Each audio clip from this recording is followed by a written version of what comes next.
At my wife's company dinner, the security outside stopped me right at the gate and said, "Sorry, sir, you are not on the invite list. You don't fit in here."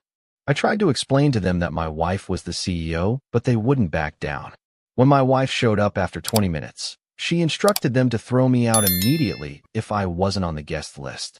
What happened next was rather unexpected. I made sure she regretted everything. I will tell you how it all unfolded.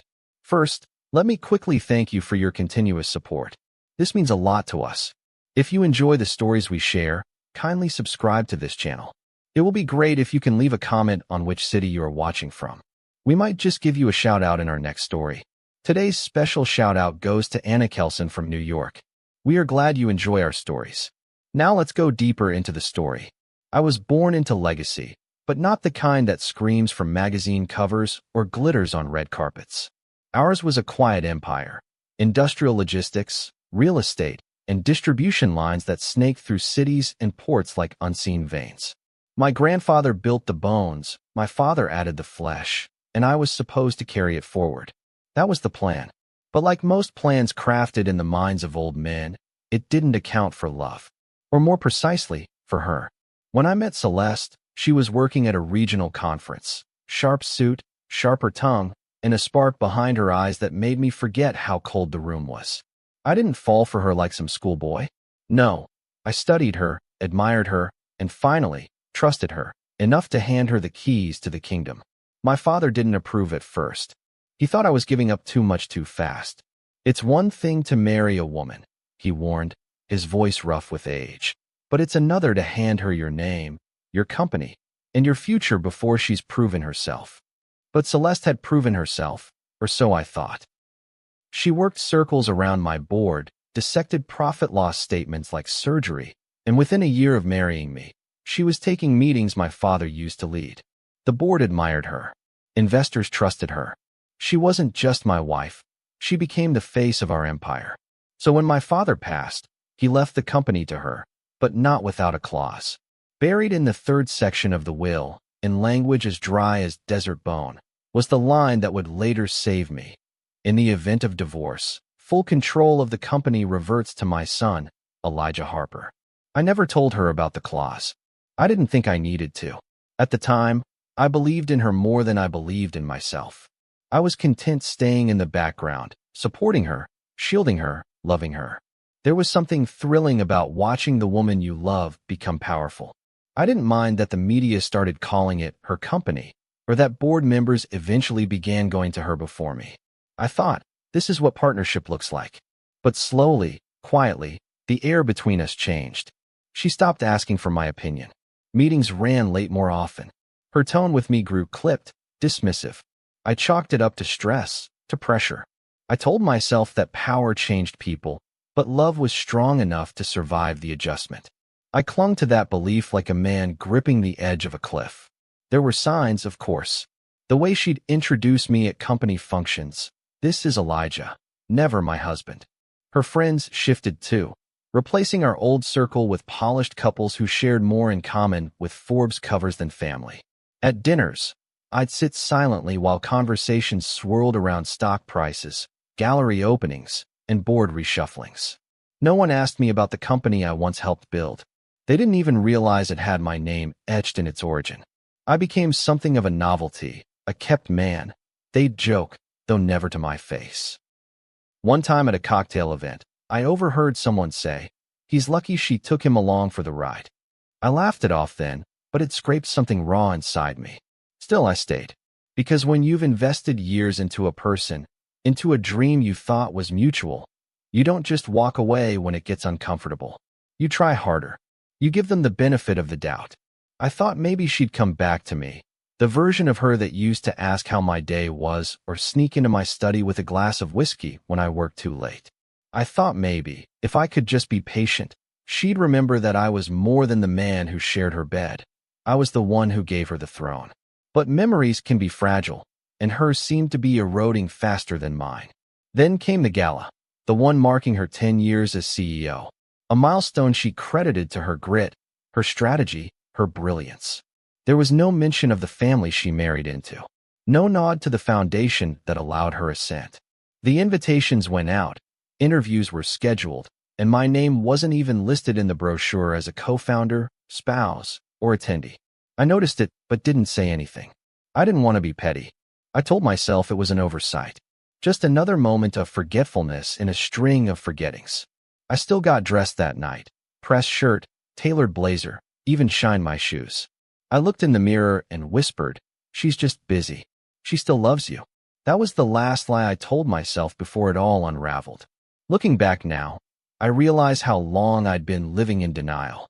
My silence, my patience, my loyalty, they weren't noble. They were convenient for her. They allowed her to stretch the image of a self-made mogul without interruption. And I played along because I was afraid of what it would mean to stop. To accept that the woman I married, the one I handed my father's trust, my family's name, saw me as little more than background noise in her pursuit of glory. But that night would strip the veil from my eyes, and what I saw beneath it would change everything. The venue was one of those architectural marvels made entirely of glass and metal, suspended over the skyline like it belonged to someone wealthier than anyone you personally knew. I recognized the name instantly. It was a private event space I had helped finance years ago through a quiet investment fund tied to the company. In a twisted way, I found it poetic. She had chosen to celebrate her 10-year reign as CEO in a building I helped build, at a company I helped birth, surrounded by people who would never acknowledge either. I sat in the back of the Blacktown car, my reflection stretched thin across the tinted window, and rehearsed in my head the simple line I would say at the door, "I'm her husband." That's all I thought I'd need. It had always been enough. The car slowed near the entrance, where white uniformed valets darted back and forth like ants with luxury car keys. A velvet rope held back the gathering crowd. Media, maybe just the rich, curious types who hung around these things hoping to be mistaken for someone important. I stepped out, adjusting my jacket, trying not to let my nerves betray me. I wasn't nervous to see her. I was nervous because I already sensed something was wrong. The way her assistant hadn't returned my text all day. The way the house had been quiet all week, like something was being orchestrated in silence. And now, the security guard's eyes scanned me like I was a delivery man holding the wrong package. "Sir, can I help you?" he asked, polite but hollow. "I'm Elijah Harper," I said calmly. "I'm here for the CEO's 10-year gala. I'm her husband." The guard looked down at a tablet, his fingers scrolling. "You're not on the list, sir." I laughed lightly. Surely a mistake. "I'm her husband. Just let her know I'm here. She'll clear it up." But the second guard stepped in, this one broader, less polite. "Sir, you're not authorized to enter this event. If your name's not listed, we can't let you in." I stared at them, waiting for the punchline. None came. "I built this damn company," I said, lower now, teeth clenched. "You think a name on a list is going to keep me from walking into my own legacy?" The second one didn't flinch. Our orders were clear. No badge, no entrance. "You don't fit in here." That line, it hit differently. "You don't fit in here." It echoed. It bounced off the glass walls of my memory, crashing into moments where I'd been overlooked, left off invitations, seated at the back. This wasn't the first time I'd felt out of place in a room I helped create, but it was the first time it was done with precision. This wasn't an accident. It was a message. I stepped back, my chest heavy with something between rage and humiliation. I reached for my phone to call her directly, but stopped. She knew I was coming. She'd known for weeks. This was intentional. She wanted to see if I would cause a scene. I wouldn't give her the satisfaction. Still, I waited. 15 minutes passed. 20. Guests flowed past me in glittering gowns and tailored tuxedos, none of them sparing me a second glance. A few photographers eyed me curiously, probably wondering if I was someone who had fallen from grace. I suppose I had. And then, just as I turned to leave, she appeared. Celeste stepped out of a black SUV, escorted by 2 assistants and a cloud of cameras. She looked stunning, as always, elegant, powerful, untouchable. Our eyes met for a split second, and I expected a flicker of recognition, a nod, anything. Instead, she kept walking until one of the guards leaned over and whispered something in her ear. She stopped mid-stride, looked over at me, and without missing a beat, said words I'll never unhear. "He's just my bed warmer. Throw him out. I'll deal with him at home." The sentence sliced through me like glass. I didn't react, not outwardly. I stood still, watching as she disappeared into the building, surrounded by applause, flashbulbs, and the hollow adoration of strangers. My hands were still at my sides, useless. I nodded once to the guards, turned, and walked back to the car. I never felt more exposed, more uninvited, more invisible. The driver didn't ask questions. He just drove. I stared out the window, the city blurring past in streaks of gold and steel. I wasn't angry, not yet. Anger came later. In that moment, what I felt was something deeper, a kind of emotional nausea, like being seasick in your own life. I thought about the nights I held her while she cried over missed projections, the weekends I spent rewriting her pitch decks when she couldn't find the words, the years I'd stood by quietly while she rose like smoke and left me in the ash. And tonight, I had been reduced to nothing more than an afterthought. Not even that. A joke. I reached home just past midnight. The house was dark, cold. Her presence hadn't touched it in days. I poured myself a drink and sat in the chair my father once used, an old leather recliner that still smelled like cigars and sandalwood. I opened the drawer next to it and pulled out a manila folder. Inside were copies of my father's will. I flipped to the clause I hadn't thought about in years. And there it was, clear, undeniable, and binding. If she ever left me, or if I left her, the company would revert to me in full.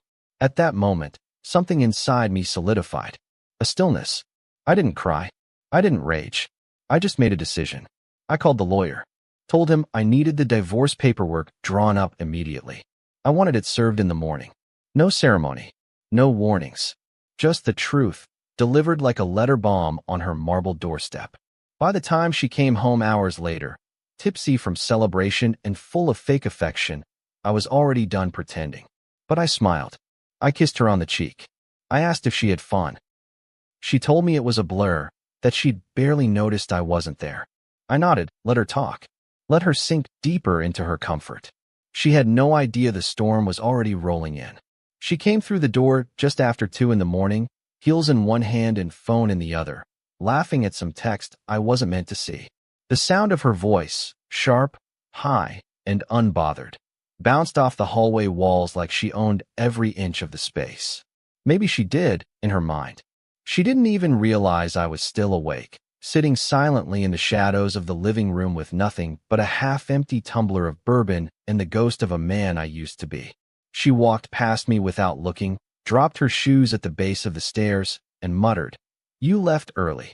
I said nothing at first, just watched her, studied the curve of her back as she stretched, the way she flicked her hair over her shoulder like it was some crown she didn't realize was slipping. I wasn't on the list, I said eventually, my voice flat, almost tired. She froze for a second, barely, but I caught it. That brief hiccup in her posture where she remembered what she had done. But she didn't turn to me, didn't apologize, didn't even try to lie. Instead, she shrugged, walked into the kitchen, and opened a bottle of wine.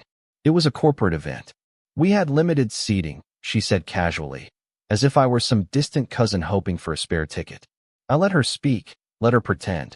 The silence between us wasn't empty.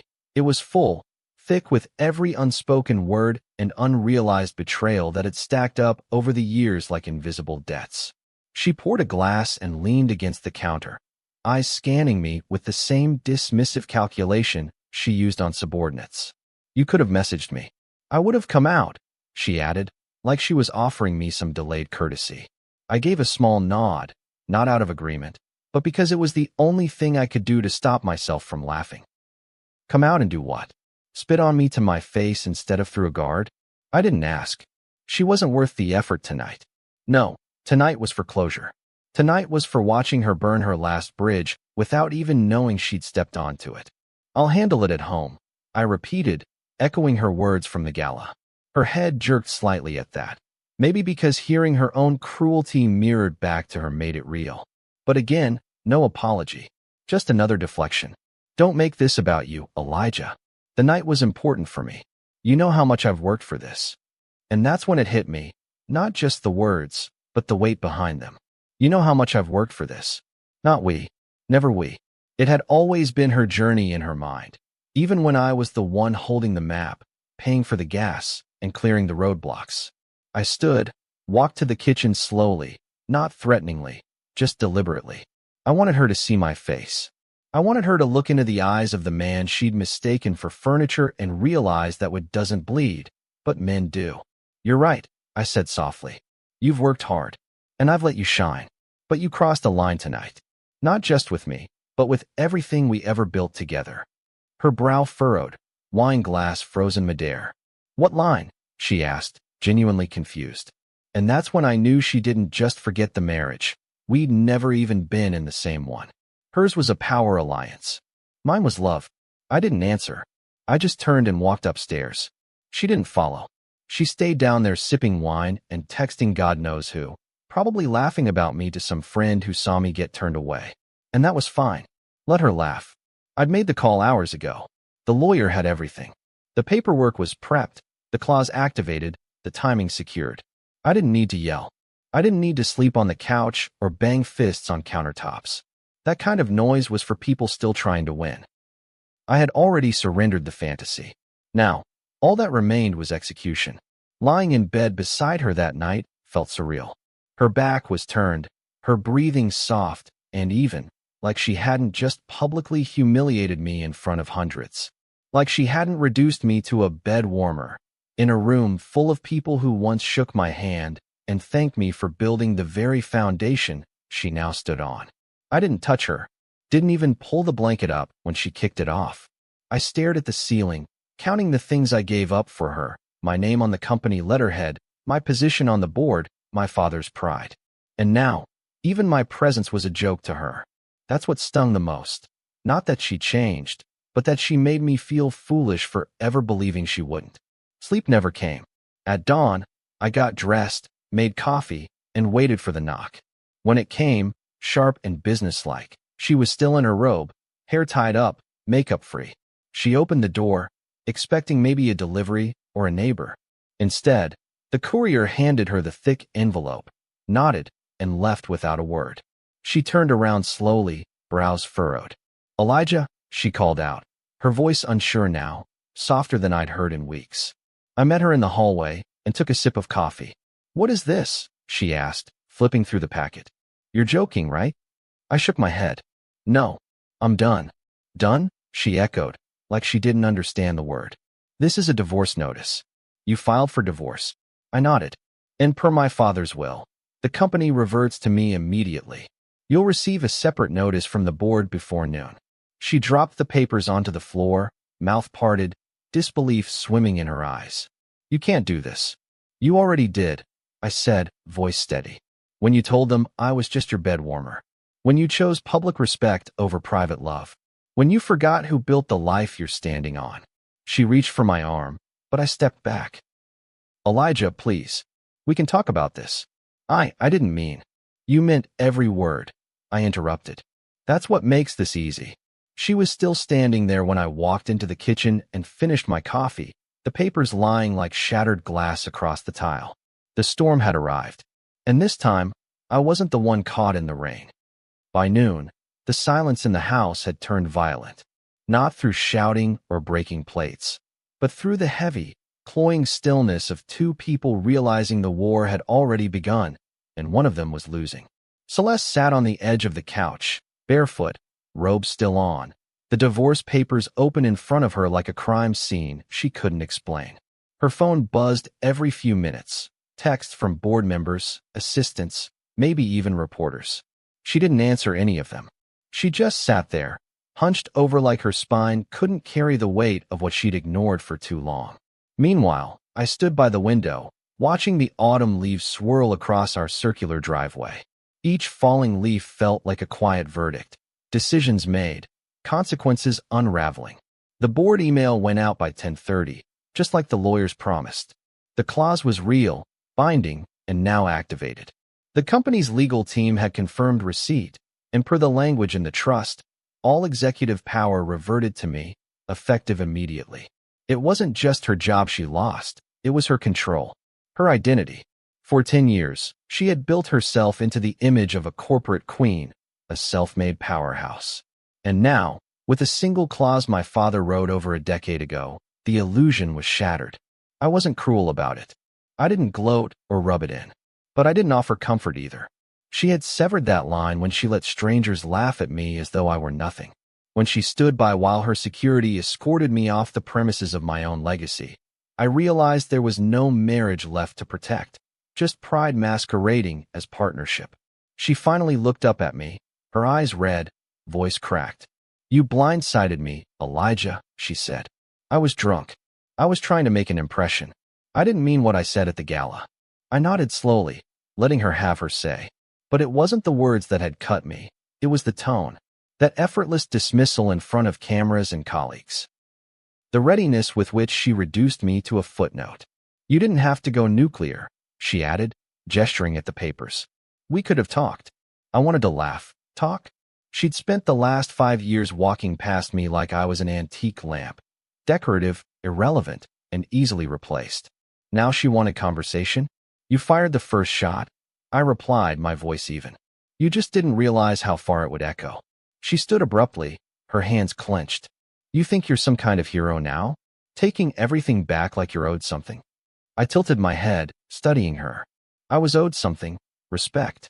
And you cashed it out a long time ago. The argument didn't escalate. We were past screaming. Now, it was surgical, two people wielding words like scalpels. She tried to defend herself, citing her achievements, her long nights, the quarterly growth she brought to the company.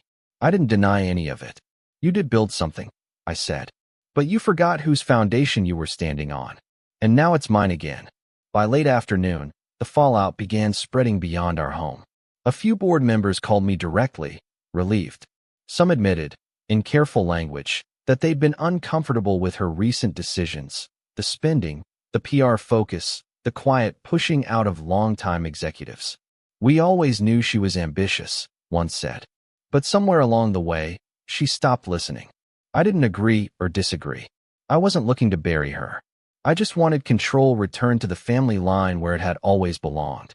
The press got wind of the divorce 2 days later. And while we kept the legal details private, the gossip machine filled in the rest. Photos of her entering and exiting the house circulated with speculative headlines. "Power couple no more. The silent divorce of Harper Logistics. CEO ousted by husband in sudden split." Her supporters on social media tried to spin it, said I was a jealous man, threatened by her success. Said I couldn't handle a strong woman. But the truth had weight. And eventually, it settled. Public records showed the company was founded by my grandfather. The clause in the will was confirmed. My absence from the gala was questioned. And suddenly, the narrative shifted. Whispers began. Quietly, then louder. What kind of CEO forgets to invite her own husband to a company event? Why was he turned away? Why did the board transfer power so fast?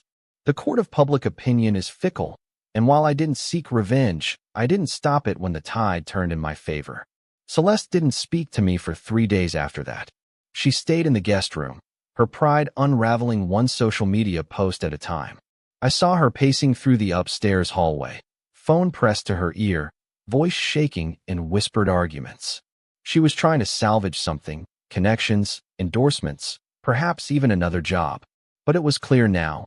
Without the company, her pedestal shrank. I wasn't rejoicing. I wasn't even watching with satisfaction. I felt sad. Not for her, but for what we could have been. For the version of our life I used to dream about, back when we were equals, before titles, before gala speeches, before she started seeing me as a tool instead of a teammate. The night before she moved out, she came into the kitchen while I was making tea. She looked tired, not just in her face, but in her posture, like someone who had finally accepted that the party was over and the lights were on. "I messed up," she said quietly. I was proud. I thought I needed to prove something. I didn't speak. I let her continue. "You were always there. I just got caught up in appearances." I nodded once. "I know." She set her mug down and looked at me like she wanted to say more, like there was a final speech sitting on the edge of her throat. But nothing came. No tears. No pleas. Just a sigh. "You're going to be fine," I told her. It wasn't a threat. It wasn't kindness, either. It was just the truth. The next morning, she left. No fanfare. No drama.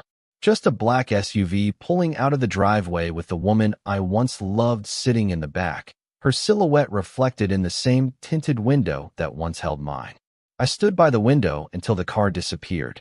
Then I walked upstairs, opened the home office, and called the company. "I'm ready to come in," I said. And just like that, the reign of the woman who forgot the man behind the empire came to an end, with paper cuts and silence. Court was never about justice. It was about spectacle.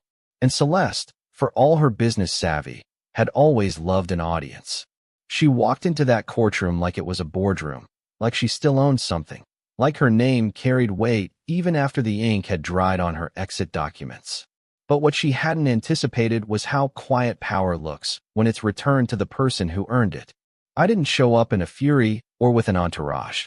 I arrived in a tailored Navy suit, no tie, calm as ice, because when you've already lost everything you were willing to give, there's nothing left to fear. Just resolve. I had no intention of fighting dirty. I simply intended to win. Her lawyers were aggressive, polished, and smug. They spoke with the tone of people who assumed I was still the man she'd painted in public, an insecure husband hiding behind legacy, uncomfortable with a powerful wife. I didn't flinch. I let them argue, posture, accuse. But facts don't respond to performance. The paper trail showed every investment, every transfer of control, every agreement made in the presence of witnesses and attorneys. I hadn't just inherited a company. I had protected it from the beginning. And the clause my father wrote into his will was bulletproof, notarized, and unambiguous. The judge saw it. The board confirmed it.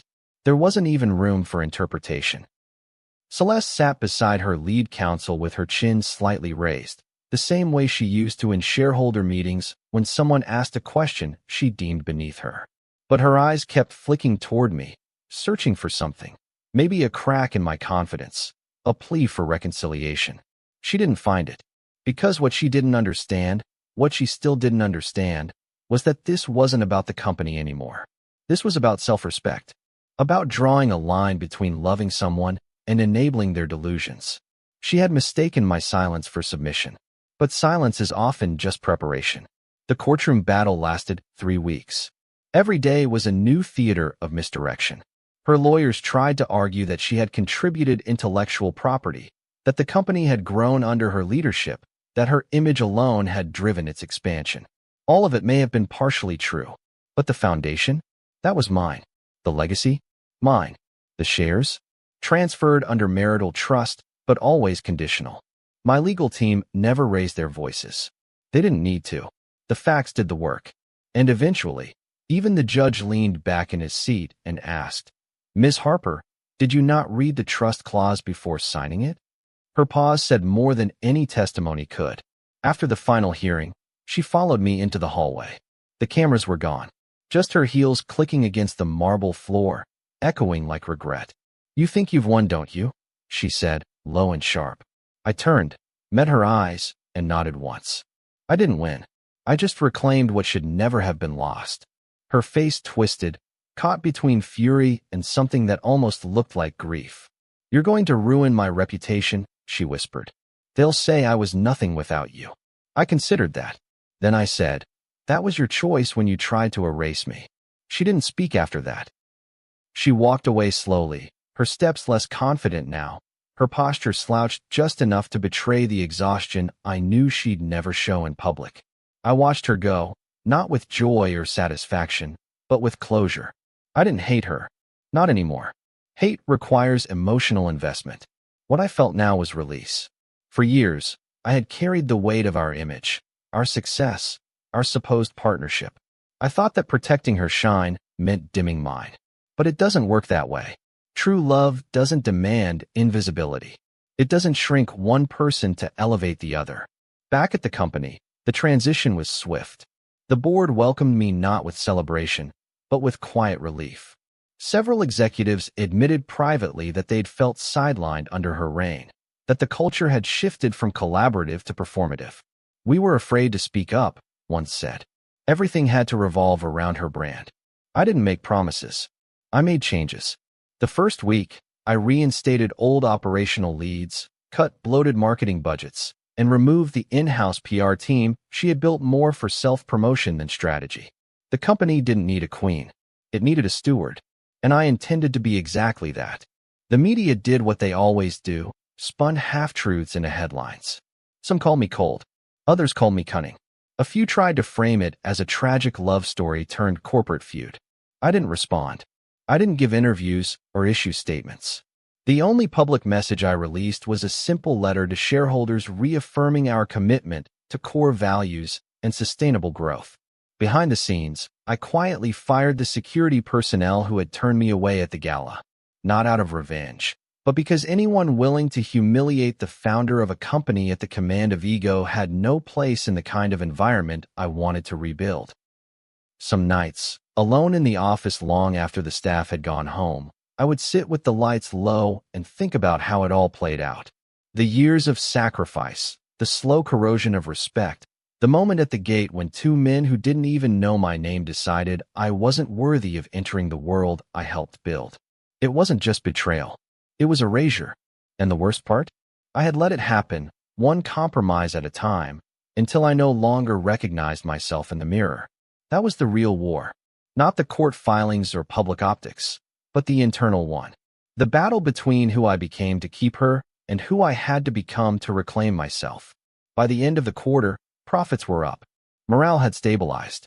And the company felt balanced again. Not perfect, not heroic, just honest.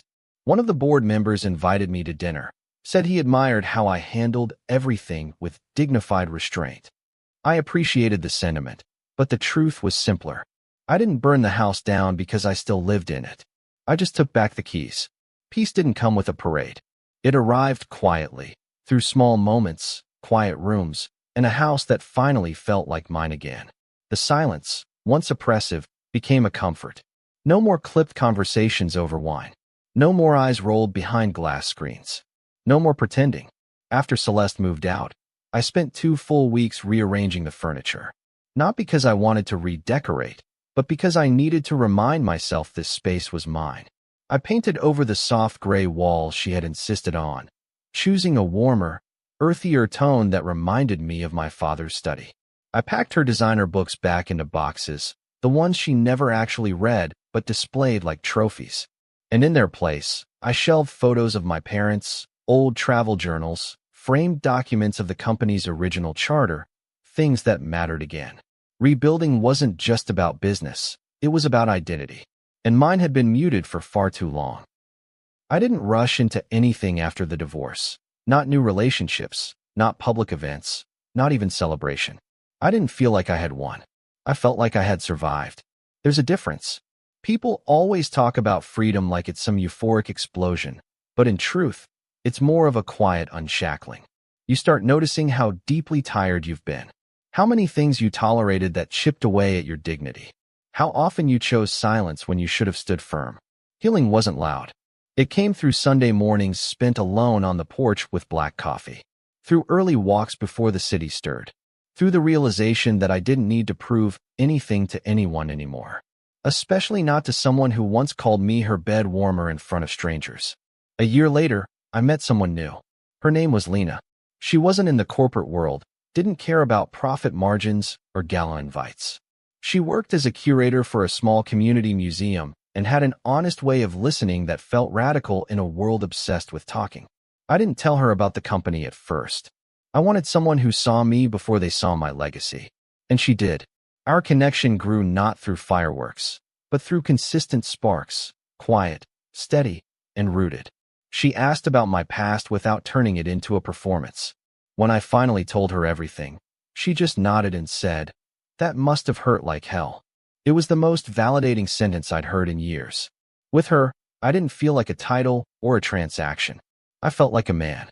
We married on a rainy afternoon, barefoot in a garden with no guests except close family and a few lifelong friends who had weathered the storms with me.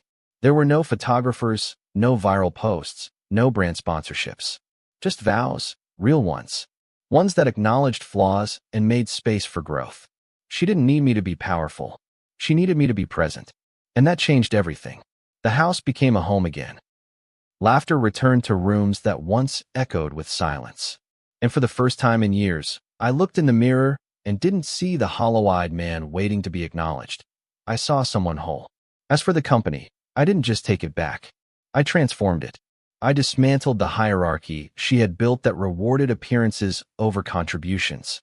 I reinstituted transparency as a core value and replaced the toxic performance culture with leadership training that emphasized mentorship over ego.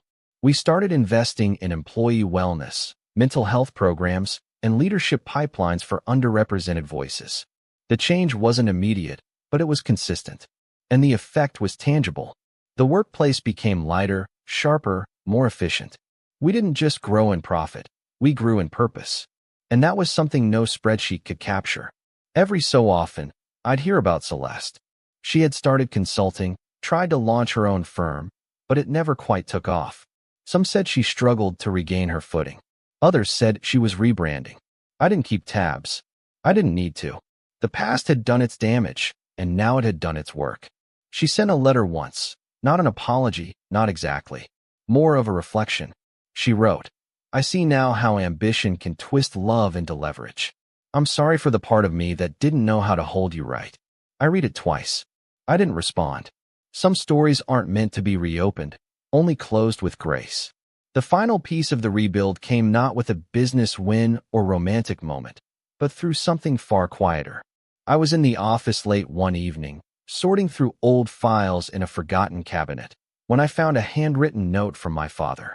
It was attached to the original trust papers, the ones with the claws. In his spidery handwriting, it read, "If she forgets you, son, don't forget yourself." I stared at that sentence for a long time. All the pain, the choices, the quiet sacrifices. They condensed into that single line. That was the difference. Celeste had forgotten me, but I had forgotten myself. Never again. Now, when I walk into the company lobby, people greet me by name, not with fear, but with warmth.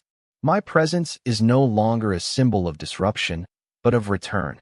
A return to values, to dignity, to something deeper than power.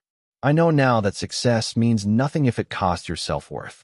And love, real love, isn't about who shines the brightest. It's about who holds your light when you flicker. I lost years chasing a version of partnership that was built on image. But I gained something stronger, a self-respect that cannot be negotiated again. Sometimes the most powerful revenge isn't loud. It's quiet resilience, a steady rebuild, and walking away with your dignity intact. If you've ever had to reclaim your worth after someone tried to erase it, drop your story in the comments below. If this story moved you, like the video, share it with someone who needs to hear it, and subscribe for more true stories about love, betrayal, and finding your strength on the other side. See you soon in the next story.